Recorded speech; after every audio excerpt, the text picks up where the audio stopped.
Good morning everyone. एक बार फिर से आप सभी का क्रेजी जिगर ट्रिक के डेली करंट अफेयर की सीरीज में स्वागत है। तो आइए आज के सेशन को स्टार्ट करते हैं। 24 सितंबर के सभी करंट अफेयर को आज के सेशन में हम डिटेल में डिस्कस करेंगे। सेशन में एंड तक बने रहिएगा। पसंद आए तो लाइक और शेयर कर दीजिएगा। पीडीएफ आपको क्रेजी जिगर ट्रिक के एप्लीकेशन पर मिल जाएगी। वहां पर आपको डेली करंट अफेयर का फोल्डर है, उसमें आप जाइए और आप डेली करंट अफेयर की जिस भी डे की आपको पीडीएफ चाहिए डेली करंट अफेयर की, वो वहां पर आपको मिल जाएगी। इसके अलावा देखिए, आपको क्रेजी जिगर ट्रिक के वेबसाइट पर एनटीपीसी के प्रीवियस ईयर के जो पेपर्स हैं वो फ्री ऑफ कॉस्ट अवेलेबल है, तो वहां से आप उन्हें कलेक्ट कर लीजिएगा। इसके लिए आपको क्रेजी जिगर ट्रिक की वेबसाइट पर जाना पड़ेगा। नीचे मैंने आपको डिस्क्रिप्शन में उसकी भी लिंक दे दी है, वहां से आप एनटीपीसी के प्रीवियस ईयर के पेपर्स देख सकते हैं फ्री ऑफ कॉस्ट। आइए शुरू करते हैं 24 सितंबर की करंट अफेयर में। सबसे पहला इंपॉर्टेंट करंट अफेयर, किस टीम ने घरेलू क्रिकेट प्रतियोगिता दिलीप ट्रॉफी 2024 का खिताब जीता है? तो देखिए, दिलीप ट्रॉफी की बात करें तो आपको यहां पर यह चीज पता चल गई कि क्रिकेट की घरेलू प्रतियोगिता है। भारत के अंदर की टीमें, राज्य की हो या अलग अलग टीमें, यहां पर पार्टिसिपेट करती है दिलीप ट्रॉफी में। देखिए, दिलीप ट्रॉफी में जो भी अच्छा प्रदर्शन करते हैं, जो भी खिलाड़ी हैं, वो आगे होते हुए इंटरनेशनल मैचों तक, जो क्रिकेट प्रतियोगिता है इंटरनेशनल मैचों की, वहां तक पहुंचते हैं। तो वहां पर जाने के लिए पहले उन्हें गुजरना पड़ता है दिलीप ट्रॉफी से, रणजी ट्रॉफी से। तो ये इंडिकेटर्स होते हैं जिनके आधार पर नापा जाता है खिलाड़ियों को कि ये इंटरनेशनल क्रिकेट खेलने के योग्य है या नहीं। तो हाल ही में देखिए, घरेलू क्रिकेट प्रतियोगिता दिलीप ट्रॉफी का आयोजन किया गया था 2024 में। इसका जो खिताब है वो इंडिया ए की टीम ने अपने नाम किया। इसने फाइनल में इंडिया सी की टीम को हराकर यह खिताब जीता है। तो दिलीप ट्रॉफी 2024 में विनर हो जाती है इंडिया ए की टीम और रनर अप हो जाती है इंडिया सी की टीम। ओके, देखिए, आंध्र प्रदेश के रूरल डेवलपमेंट ट्रस्ट स्टेडियम में यह प्रतियोगिता का फाइनल खेला गया था। दिलीप ट्रॉफी का फाइनल खेला गया था इंडिया ए और इंडिया सी की टीमों के मध्य में। विनर रही इंडिया ए की टीम और रनर अप रही इंडिया सी की टीम। देखिए, इस साल दिलीप ट्रॉफी टूर्नामेंट में थोड़ा सा चेंज किया गया है फॉर्मेट में। हर साल 6 टीमें पार्टिसिपेट करती थी इस ट्रॉफी में, टूर्नामेंट में, लेकिन इस बार केवल 4 टीमों ने ही हिस्सा लिया है। 4 टीमों को ही दिलीप ट्रॉफी के लिए सम्मिलित किया गया। ओके, यहां पर 4 टीमें, इंडिया ए, इंडिया बी, इंडिया सी और इंडिया डी। विनर रही इंडिया ए और रनर अप रही इंडिया सी। देखिए, प्लेयर ऑफ द टूर्नामेंट की बात करें तो ये अंशुल कंबोज हैं जो कि इंडिया सी के लिए खेलते हैं। और प्लेयर ऑफ द मैच की बात करें फाइनल में तो ये शाश्वत रावत हैं जो कि इंडिया ए के लिए खेलते हैं, जो कि विनिंग टीम है ना। अब यहां पर दिलीप ट्रॉफी के बारे में आपको बेसिक इंफॉर्मेशन पता चल जाती है कि भाई क्रिकेट की घरेलू प्रतियोगिता है। इसका जो आयोजन है ना, इंडियन क्रिकेट के महान खिलाड़ी के एस दिलीप सिंह जी के नाम पर किया जाता है। सबसे पहली बार इसका जो पहला टूर्नामेंट है 1961-62 में खेला गया था। बीसीसीआई इसका आयोजन करवाता है और 2023 में जो दिलीप ट्रॉफी टूर्नामेंट हुआ था उसका खिताब साउथ जोन, एक टीम थी जिसने अपने नाम किया। तो दिलीप ट्रॉफी 2023 का खिताब साउथ जोन ने जीता था और 2024 में दिलीप ट्रॉफी का खिताब किसने जीता? इंडिया ए की टीम ने। ठीक है, सेकंड क्वेश्चन पर आइए। सितंबर 2024 में निम्नलिखित में से किसे श्रीलंका का नवा प्रेसिडेंट चुना गया? तो श्रीलंका के हाल ही में नवे प्रेसिडेंट के रूप में नियुक्त किया गया अनुरा कुमारा दिसानायके को। अनुरा कुमारा दिसानायके श्रीलंका के नवे प्रेसिडेंट बने हैं। ठीक है, तो इंपॉर्टेंट है क्योंकि भाई एक तो नेबर कंट्री है और पहली बार श्रीलंका में लेफ्ट की सरकार आई है। तो अनुरा कुमारा दिसानायके, ठीक है ना, श्रीलंका के नवे प्रेसिडेंट के रूप में हाल ही में नियुक्त किए गए। ऐसा ही एक क्वेश्चन देखिए पहले भी एसएससी सीजीएल में पूछा जा चुका है ना। तो 2020 में ये एग्जाम हुआ था, तब भी श्रीलंका के प्रेसिडेंट के बारे में पूछा गया था। तो आपको याद रखना चाहिए, नेशनल पीपल्स पावर पार्टी के नेता है कौन? अनुरा कुमारा दिसानायके, श्रीलंका के नवे प्रेसिडेंट हाल ही में नियुक्त किए गए। देखिए, इनके जो अपोनेंट थे वो थे साजिद प्रेमदासा, एसजेबी पार्टी के। दोनों के मध्य में बहुत ही कड़ी टक्कर हुई थी प्रेसिडेंट इलेक्शन के लिए। यहां पर देखिए पहली बार ऐसा हुआ है कि भैया पहले दौर की मतगणना के बाद भी विजेता का फैसला नहीं किया जा सका और दूसरे दौर में जाकर विजेता का फैसला हुआ। श्रीलंका के प्रेसिडेंट इलेक्शन में पहली बार ऐसा हुआ है कि दूसरे दौर की मतगणना से प्रेसिडेंट इलेक्शन के विजेता का फैसला हुआ, क्योंकि जो 50% वोट हासिल करने का जो अनिवार्य रखा गया है पहले दौर में, वो दोनों ही नेताओं को नहीं मिल पाया और फिर सेकेंड दौर में फाइनली जीत के आते हैं अनुराग कुमारा दिसानायके, श्रीलंका के नवे प्रेसिडेंट।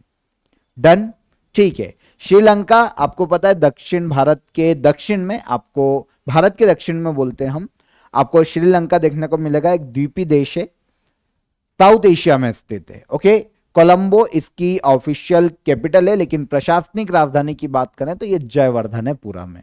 और श्रीलंका रुपया यहाँ की ऑफिशियल करेंसी है। आगे आएंगे, आगे बढ़ने से पहले आपको ऑफर ऑफ द डे बता देता हूं। तो आप सभी के लिए देखिए bilingual 2024 topic wise current affair available है। सारी पीडीएफ टॉपिक वाइज आपको यहां पर मिल जाएगी, चाहे वो नियुक्तियां हो, पुरस्कार सम्मान हो, और जितने भी ऐसे इंडिविजुअल टॉपिक हैं करंट अफेयर के, वो आपको पूरा कंटेंट पीडीएफ फॉर्म में इस सिंगल बायलिंगुअल आपकी पीडीएफ सेक्शन में मिल जाएगा। आपको नीचे डिस्क्रिप्शन में लिंक मिल जाएगी इस कोर्स की, आप डायरेक्ट जाकर बहुत ही नॉमिनल चार्जेस में इसे अवेल कर सकते हैं। ठीक है, तो आपको देखिए वीडियोस भी मिल जाएंगे, वीडियो लेक्चर्स के अलावा A4 साइज में पीडीएफ भी मिल जाएगी और साथ ही साथ हर टॉपिक के आपको मॉक टेस्ट भी मिल जाएंगे करंट अफेयर के लिए। तो डिस्क्रिप्शन में लिंक है, आप वहां पर क्लिक करके डायरेक्ट अवेल कर लीजिए। और इसके अलावा आपको इंक्वायरी नंबर दिया गया है, कोई भी आपको डाउट आता है, कोई भी आपकी क्वेरी है तो आप इस नंबर पर कॉल कर लीजिए, आपकी क्वेरी सॉल्व हो जाएगी। ठीक है, ओके। मिस यूनिवर्स इंडिया 2024 का खिताब किसने जीता? मिस यूनिवर्स इंडिया 2024 का जो खिताब है यह रिया सिंघा ने अपने नाम किया है। आंसर बी, किसने? रिया सिंघा ने। ठीक है, देखिए रिया सिंघा, यहां पर इमेज देख सकते हैं आप इनकी। मिस यूनिवर्स इंडिया 2024 का आयोजन राजस्थान के जयपुर में किया गया था। यहां पर राजस्थान के जयपुर में गुजरात की रहने वाली रिया सिंघा, इंपॉर्टेंट फैक्ट, रिया सिंघा कहां से बिलोंग करती है? गुजरात से। इन्होंने मिस यूनिवर्स इंडिया 2024 का खिताब जीत लिया। ठीक है, देखिए आपको पता होना चाहिए कि मिस यूनिवर्स इंडिया जो भारत की महिलाएं हैं उन्हें ब्यूटी कॉन्टेस्ट में इंटरनेशनल मंच प्रदान करने के लिए शुरू किया गया है। मिस यूनिवर्स इंडिया में जो भी विनर होता है आगे चलकर वो मिस यूनिवर्स इंटरनेशनल में भारत को रिप्रेजेंट करता है। तो अब जो रिया सिंघा है ये मिस यूनिवर्स 2024 प्रतियोगिता में भारत का प्रतिनिधित्व करने वाली है। ओके, तो मिस यूनिवर्स इंडिया एक ब्यूटी कॉन्टेस्ट है, इंडिया का हर साल आयोजित किया जाता है और यहां पर जो विनर है वो इंटरनेशनल ब्यूटी जो कॉन्टेस्ट होते हैं उसमें इंडिया को रिप्रेजेंट करते हैं। 2023 के विनर की बात करें मिस यूनिवर्स इंडिया में तो ये श्वेता शारदा रही थी 2023 में। और अब 2024 में मिस यूनिवर्स इंडिया का खिताब किसने जीता? गुजरात की रिया सिंघा। डन, आगे आइए। ऑस्कर 2025 में भारत की ओर से ऑफिशियली किस मूवी को एंट्री दी गई है? तो आपको पता है भारतीय सरकार हर साल ऑस्कर के लिए ऑफिशियल मूवीज भेजती है इंडियन गवर्नमेंट की तरफ से। तो ऑस्कर 2025 जो कि नेक्स्ट ईयर होंगे उसमें भारत की ओर से ऑफिशियल एंट्री दी गई है लापता लेडीज को। किरण राव डायरेक्टर है लापता लेडीज मूवी की। तो ऑफिशियल एंट्री दी गई है ऑस्कर, ऑफिशियल एंट्री दी गई है ऑस्कर 2025 में लापता लेडीज को। देखिए ऐसा ही एक क्वेश्चन आया हुआ है, एमपी पटवारी में पूछा गया था स्टेट एग्जाम में, पर ये आया हुआ है। देखिए ऑस्कर 2018 में ऑफिशियली एंट्री किसको दी गई, उस वक्त ये क्वेश्चन पूछा गया था। तो क्वेश्चन इससे रिलेटेड आते हैं तो हमको याद रखना पड़ेगा। बॉलीवुड मूवी लापता लेडीज को ऑस्कर 2025 के लिए ऑफिशियली एंट्री दी गई। भारत में फिल्म फेडरेशन ऑफ इंडिया की जो कमेटी बनी थी उन्होंने 29 इंडियन मूवीज में से लापता लेडीज को फाइनल किया। बेस्ट फॉरेन फिल्म कैटेगरी में इंडिया की ओर से भेजा गया है लापता लेडीज को। ठीक है, मूवी को किरण राव है ना, किरण राव, आमिर खान की जो पत्नी थी, उन्होंने डायरेक्ट किया है। इस फिल्म की कहानी दो नव विवाहित दुल्हनों पर है जो कि एक्सचेंज हो जाती है ट्रेन की यात्रा के दौरान। तो इन्हीं को ढूंढने की जद्दोजहद से संबंधित एक मूवी है। ठीक है, फनी मूवी है। तो इसे भेजा गया है ऑफिशियली ऑस्कर 2025 के लिए, भारत की ओर से ऑफिशियल एंट्री, है ना। किस कैटेगरी में? बेस्ट फॉरेन फिल्म कैटेगरी में। अभी आपको पता है 96th ऑस्कर अवार्ड का आयोजन किया गया था। दुनिया के सबसे फेमस, सबसे बड़े फिल्म अवार्ड है ऑस्कर, एकेडमिक अवार्ड के नाम से भी जाने जाते हैं। अभी 2024 में 96th ऑस्कर अवार्ड दिए गए थे, है ना। शुरुआत ऑस्कर अवार्ड की 1929 में की गई थी। 2024 में 96th ऑस्कर अवार्ड दिए गए। 96th ऑस्कर अवार्ड में बेस्ट पिक्चर का जो अवार्ड है वो ओपेनहाइमर को दिया गया था। ओके, इसी मूवी के एक्टर हैं किलियन मर्फी, जिन्हें बेस्ट एक्टर का अवार्ड दिया गया। बेस्ट एक्ट्रेस की बात करें तो ये एमा स्टोन है, पुअर थिंग्स के लिए दिया गया। और बेस्ट डायरेक्टर का अवार्ड ओपेनहाइमर के ही डायरेक्टर क्रिस्टोफर नोलन को दिया गया। वैसे तो काफी लंबी लिस्ट है अवार्ड की, लेकिन मैंने आपको यहां पर मेन नॉर्मली मेंशन कर दिए। मैराथन क्लास में भी मैंने आपको पढ़ाया था, और डेली करंट अफेयर में हर रोज जब भी करंट अफेयर आता है तो हम उसको डिटेल में पढ़ ही लेते हैं। पर यहां पर मैंने आपको शॉर्ट में 4 अवार्ड बताए हैं जो कि सबसे ज्यादा इंपॉर्टेंट होते हैं, तो इन पर नजर डाल लेना। सितंबर 2024 में जम्मू कश्मीर और लद्दाख हाई कोर्ट के चीफ जस्टिस किसे नियुक्त किया गया? तो हाल ही में देखिए सितंबर 2024 में जम्मू कश्मीर और लद्दाख हाई कोर्ट के चीफ जस्टिस के रूप में ताशी राबास्तान की नियुक्ति की गई है। आंसर ए, जम्मू कश्मीर और लद्दाख हाई कोर्ट के चीफ जस्टिस ताशी राबास्तान। ठीक है, देखिए सेम क्वेश्चन कहां आया हुआ है? एसएससी CHSL में। ठीक है, उस वक्त जो चीफ जस्टिस बने थे क्वेश्चन वहां से, लेकिन अब जो चेंज हुए हमको उनको याद रखना पड़ेगा। सेंट्रल गवर्नमेंट ने जस्टिस ताशी राबास्तान को जम्मू कश्मीर और लद्दाख हाईकोर्ट का चीफ जस्टिस हाल ही में नियुक्त किया है। अभी तक जम्मू कश्मीर और लद्दाख हाईकोर्ट के चीफ जस्टिस श्री संजीव कुमार थे। इनके कार्यकाल खत्म होने के बाद नए चीफ जस्टिस बने हैं जम्मू कश्मीर और लद्दाख हाईकोर्ट में ताशी राबास्तान। ठीक है, 8 मार्च 2013 को जज के रूप में इन्होंने ज्वाइन किया था, और इनका जो रिटायरमेंट है वो 9 अप्रैल 2025 तक का है। तो ये तब तक जम्मू कश्मीर और लद्दाख हाईकोर्ट के चीफ जस्टिस के रूप में काम कर सकते हैं। ओके, ठीक है। वैसे मैंने आपको एक proper according to constitution high court के बारे में बताया था कुछ सेशंस पहले, अगर आपको याद हो। आपको पता होना चाहिए कि इंडियन कॉन्स्टिट्यूशन में हाई कोर्ट राज्य की सर्वोच्च जुडिशियरी होती है। देश में सबसे ऊपर होता है सुप्रीम कोर्ट, लेकिन राज्य में सबसे ऊपर कौन होता है? हाई कोर्ट होता है। ठीक है, हाई कोर्ट राज्य में सबसे ऊपर, सर्वोच्च जुडिशियरी स्टेट में हाई कोर्ट होता है। इंडियन कॉन्स्टिट्यूशन का जो भाग 6 है ना, वहां पर आर्टिकल 214 से लेकर 231 तक के जो प्रावधान है वो हाई कोर्ट से रिलेटेड है, हाई कोर्ट के संबंध में बात करते हैं। ठीक है, हर स्टेट और यूनियन के लिए एक हाई कोर्ट बनाया जा सकता है सेंट्रल के द्वारा, यह अधिकार है। और 2 या 2 से अधिक राज्यों के लिए एक साझा हाई कोर्ट भी बनाया जा सकता है, यह भी प्रावधान है भाग 6 में, आर्टिकल 214 से 231 तक। इसी आर्टिकल के बीच में एक आर्टिकल देखने को मिलता है, आर्टिकल 217। आज फंबल बहुत आ रहे हैं, ठीक है, नोट कीजिए, ध्यान से समझिए। आर्टिकल 217 एक आर्टिकल है, ठीक है। यह कहता है कि भैया प्रेसिडेंट हाई कोर्ट के जजेस की नियुक्ति करेंगे। कॉलेजियम नाम भेजता है, एक सिस्टम होता है, कॉलेजियम प्रणाली होती है किसी भी न्यायाधीश के नाम को फाइनल करने की।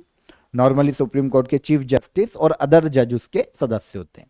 वो कॉलेजियम प्रेसिडेंट को नाम भेजता है, और प्रेसिडेंट किसी भी राज्य में हाईकोर्ट में न्यायाधीश की नियुक्ति करते हैं। तो नियुक्ति कौन करता है? प्रेसिडेंट करता है, आर्टिकल 217 के तहत। ठीक है, तो बेसिक इंफॉर्मेशन भी याद रख लेंगे तो आपका काम हो जाएगा। कॉलेजियम प्रेसिडेंट को नाम भेजता है, और प्रेसिडेंट लॉ मिनिस्ट्री और संबंधित राज्य के गवर्नर की सलाह पर किसी भी हाईकोर्ट में जज की नियुक्ति कर सकते हैं। क्वालिफिकेशन क्या चाहिए? तो भाई अगर किसी राज्य के हाईकोर्ट का चीफ जस्टिस बनना है तो पहली चीज तो हाईकोर्ट में कम से कम 10 वर्ष तक एडवोकेट के रूप में काम किया हो, एक या एक से अधिक हाईकोर्ट में, या फिर रनिंग हाईकोर्ट में जज, रनिंग जज के रूप में काम कर रहे हो तो भी वो हाई कोर्ट के चीफ जस्टिस बनाए जा सकते हैं। ठीक है। 45th चेस ओलंपियाड 2024 में किस देश ने ओपन कैटेगरी और विमेंस कैटेगरी में गोल्ड मेडल जीता है? चेस ओलंपियाड, ठीक है, चेस की सबसे बड़ी प्रतियोगिताओं में गिनी जाती, हर साल नॉर्मली इसका आयोजन होता है। हाल ही में चेस ओलंपियाड 2024 का आयोजन किया गया है हंगरी के बुडापेस्ट में। ठीक है, यहां पर ओपन कैटेगरी और विमेंस कैटेगरी में गोल्ड इंडिया ने जीता है। एक ऐतिहासिक जीत है इंडिया की। अभी तक हमने विमेंस और ओपन कैटेगरी में एक साथ कभी गोल्ड नहीं जीता, एक साथ गोल्ड जीता है हमने 45th चेस ओलंपियाड 2024 में। ठीक है, आयोजन देखिए, सेम क्वेश्चन FID शतरंज ओलंपियाड से पूछा गया था, OSSC CGL SSC CGL sorry SSC CGL के एग्जाम में, तो आप रेफरेंस ले सकते हैं कि ऐसे क्वेश्चन पूछे जा रहे हैं। तो 45th चेस ओलंपियाड 2024 का आयोजन, जैसा कि अभी मैंने आपको बताया, हंगरी के बुडापेस्ट में किया गया। यहां पर ओपन कैटेगरी में 193 टीमों ने पार्टिसिपेट किया था और विमेन कैटेगरी में 181 टीमों ने पार्टिसिपेट किया था। आप समझ सकते हैं कितना टफ कंपटीशन था। इन सब के बीच में दोनों ही कैटेगरी का गोल्ड इंडिया लेके आई है, इंडिया की टीम लेके आई है, ओपन कैटेगरी और विमेन कैटेगरी। ठीक है, ओपन कैटेगरी की बात करें तो फर्स्ट प्लेस पर इंडिया रहा गोल्ड मेडलिस्ट, सेकेंड पर रहा USA और थर्ड पर रहा उज्बेकिस्तान। ठीक है, जो इंडियन टीम है ना ओपन कैटेगरी में, अर्जुन एरिगेसी, बहुत ही दिग्गज हमने शतरंज खिलाड़ी जो हमारे हैं उन्होंने भाग लिया। अर्जुन एरिगेसी, R प्रज्ञानंद, नाम तो सुना ही होगा, D गुकेश, सब ग्रैंड मास्टर। ठीक है, तो इन सभी ने, इनकी जो भारतीय टीम थी, इन्होंने गोल्ड मेडल जीता है ओपन कैटेगरी का, और इसके अलावा विमेन कैटेगरी का भी गोल्ड हमने अपने नाम किया है। विमेन कैटेगरी में हम फर्स्ट प्लेस पर रहे, सेकेंड पर रहा कजाकिस्तान और थर्ड पर रहा USA। तो दोनों को ही याद रखिएगा, ओपन कैटेगरी और विमेन कैटेगरी दोनों में ही इंडियन टीम विनर रही है। ठीक है, आगे आते हैं।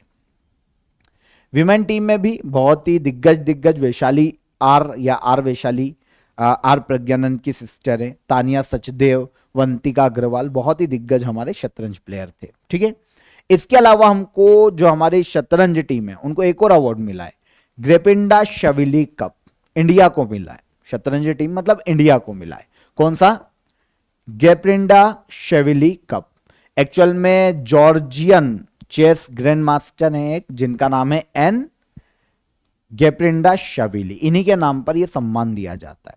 जो वर्ल्ड में सबसे बेस्ट प्रदर्शन करने वाली मेंस और विमेंस चेस टीमें होती है उनको ये अवार्ड दिया जाता है संयुक्त प्रदर्शन के लिए, या संयुक्त प्रदर्शन जिनका सबसे अच्छा होता है तो उनको दिया जाता है। अब दोनों कैटेगरी में क्योंकि इंडिया जीती है तो इंडिया को यह अवार्ड भी दिया गया। ठीक है, चेस ओलंपियाड शायद मैंने आपको हर साल बोल दिया है, हर 2 साल में आयोजित होने वाला चेस टूर्नामेंट है चेस ओलंपियाड। ठीक है, इंटरनेशनल चेस ऑर्गेनाइजेशन इसका आयोजन करवाता है। विमेन कैटेगरी और ओपन कैटेगरी दोनों में ही इस साल 2024 में इंडिया विनर रहा, और आयोजन कहां हुआ है? हंगरी के बुडापेस्ट में।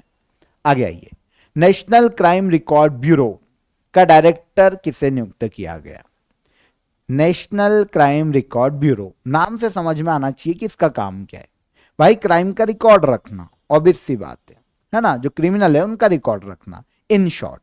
तो नेशनल क्राइम रिकॉर्ड ब्यूरो का नया डायरेक्टर हाल ही में आलोक रंजन को नियुक्त किया गया। किसे? आलोक रंजन।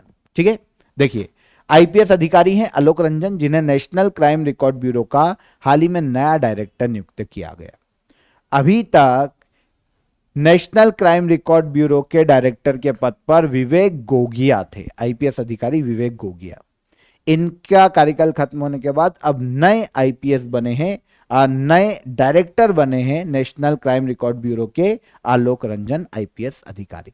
देखिए, विवेक गोगिया की बात करें तो ये वर्तमान में MP पुलिस में स्पेशल DG के पद पर कार्यरत थे।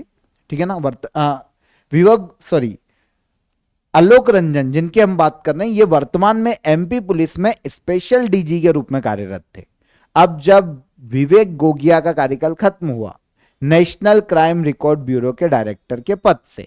तो अब ज्वाइन करेंगे डायरेक्टर के रूप में कौन? आईपीएस आलोक रंजन। ठीक है, ओके।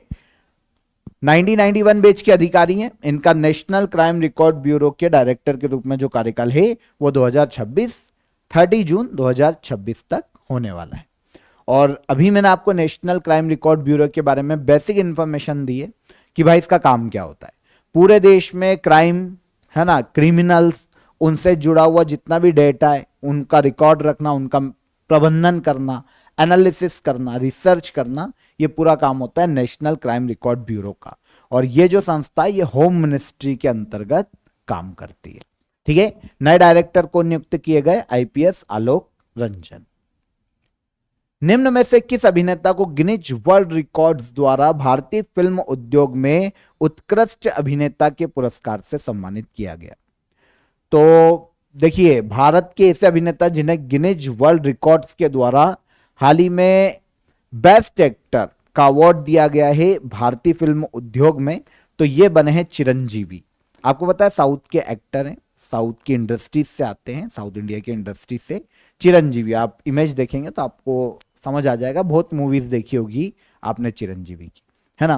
तो देखिए, फेमस फिल्म एक्टर है चिरंजीवी। हाल ही में गिनीज वर्ल्ड रिकॉर्ड्स के द्वारा इंडियन फिल्म इंडस्ट्री में इनकी जो योगदान है उसके लिए बेस्ट एक्टर के अवार्ड से सम्मानित किया गया।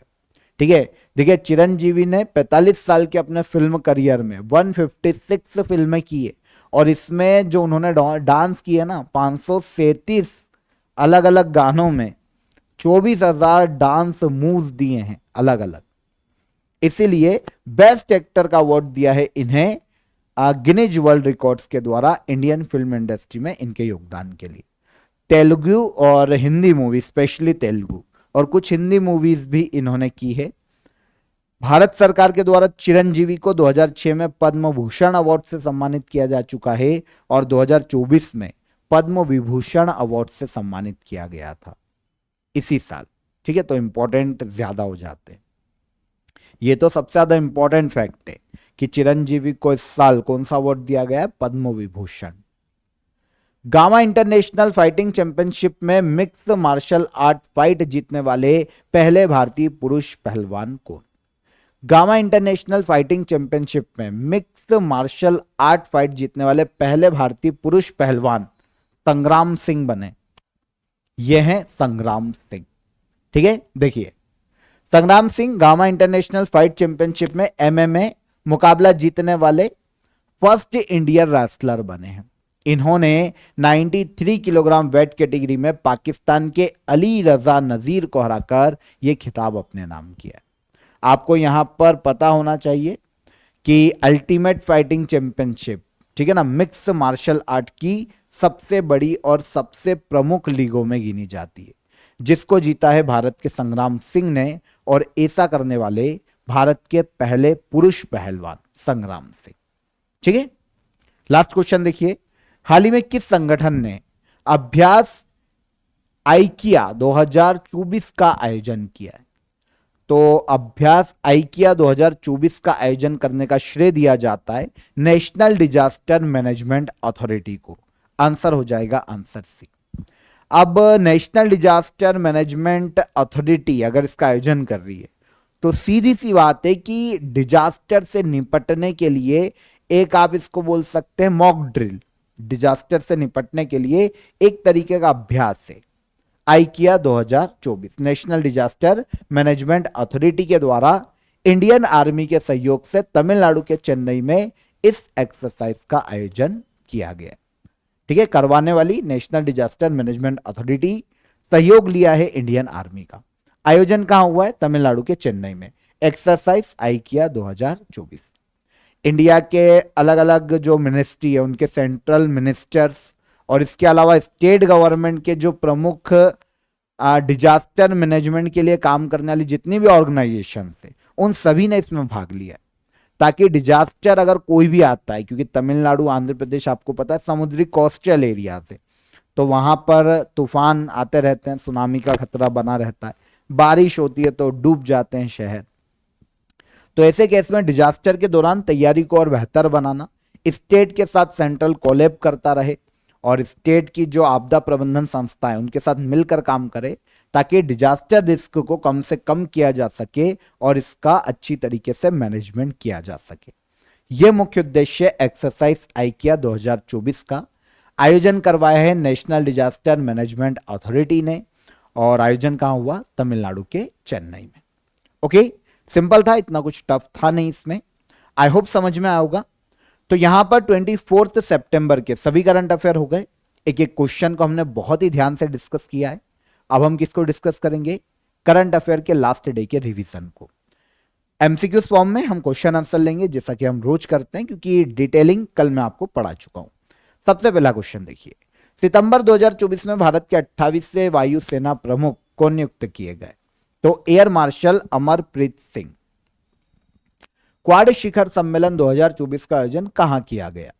तो कहां किया गया? अमेरिका, 2024 में। विश्व अल्जाइमर दिवस 2024 की थीम क्या है?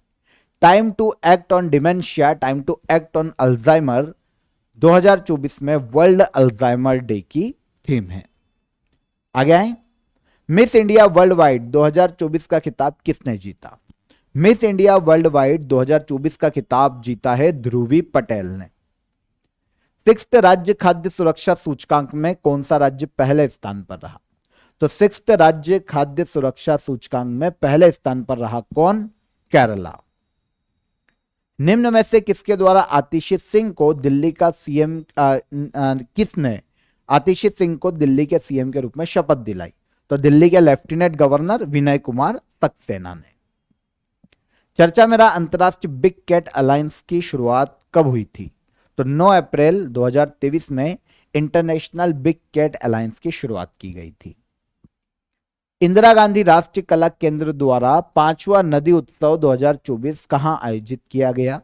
तो यह आयोजित किया गया है नई दिल्ली में, है ना। हाल ही में 19वें दिव्य कला मेले का इनॉग्रेशन कहां किया गया? तो दिव्य कला मेले का इनॉग्रेशन किया गया आंध्र प्रदेश के विशाखापट्टनम में।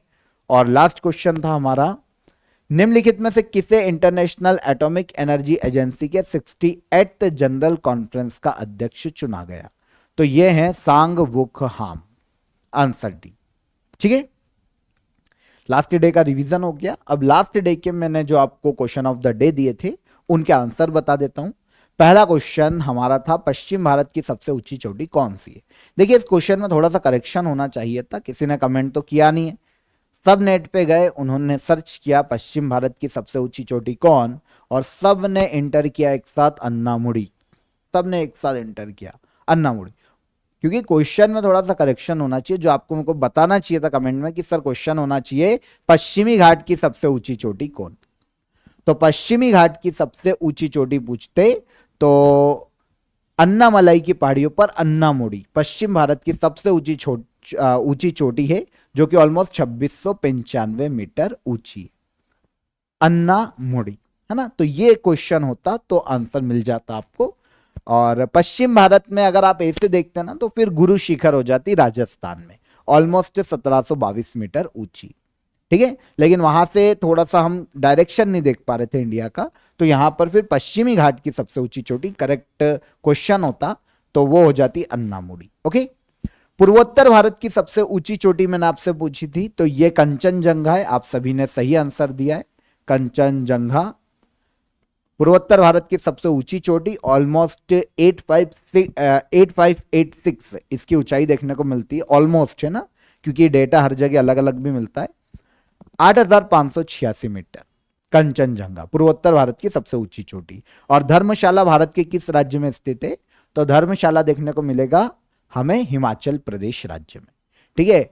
दलाई लामा जो कि तिब्बतियों के धर्म गुरु है, उन्होंने शरण ले रखी है धर्मशाला में, और धर्मशाला में मैच भी काफी होते, तो हिमाचल प्रदेश राज्य में स्थित है। ओके, तीनों क्वेश्चन के आंसर मिल गए। अब आज के लिए आपके क्वेश्चन ऑफ द डे देख लीजिए, आंसर कीजिएगा कमेंट बॉक्स में। गांधी जी के राजनीतिक गुरु कौन है? पहला क्वेश्चन। सत्य शोधक समाज की स्थापना किसके द्वारा की गई थी? और 1857 ईस्वी की जो क्रांति थी उसके समय भारत के गवर्नर जनरल कौन थे? तीनों क्वेश्चन आज हिस्ट्री से। कमेंट में आंसर कीजिएगा। सेशन कैसा लगा ये भी बताइएगा। सेशन पसंद आया हो तो वीडियो को लाइक और शेयर कर दीजिए, चैनल को सब्सक्राइब कर लीजिए अगर पहली बार आए हैं। कल फिर मुलाकात करेंगे नेक्स्ट डे के करंट अफेयर में, तब तक अपना ख्याल रखिएगा। जय हिंद, जय भारत।